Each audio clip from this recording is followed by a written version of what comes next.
أعوذ بالله من الشيطان الرجيم. بسم الله الرحمن الرحيم.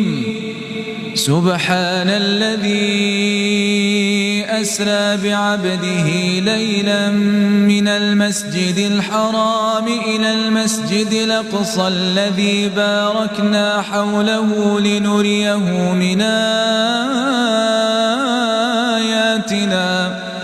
إنه هو السميع البصير.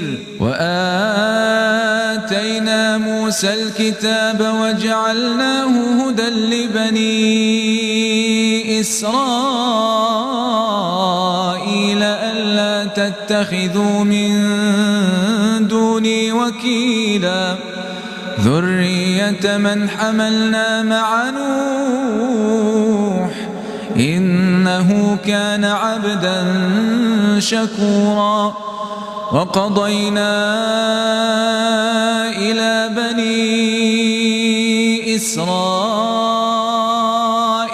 في الكتاب لتفسدن في الأرض مرتين ولتعلن علوا كبيرا.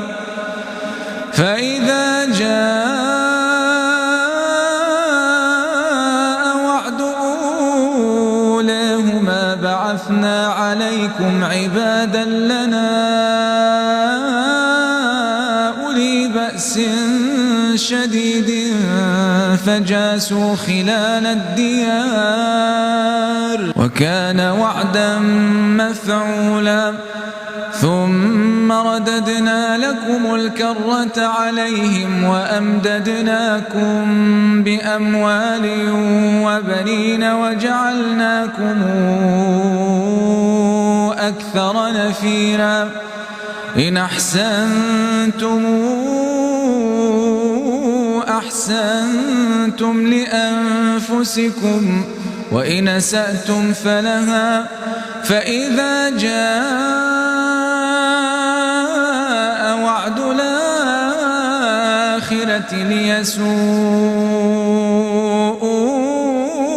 وجوهكم وليدخلوا المسجد كما دخلوه أول مرة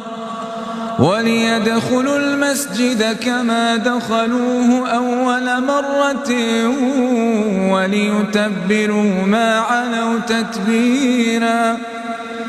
عسى ربكم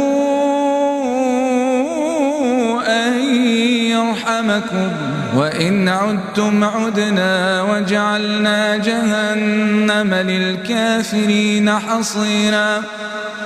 إن هذا القرآن يهدي للتي هي أقوم ويبشر المؤمنين الذين يعملون الصالحات أن لهم أجرا كبيرا.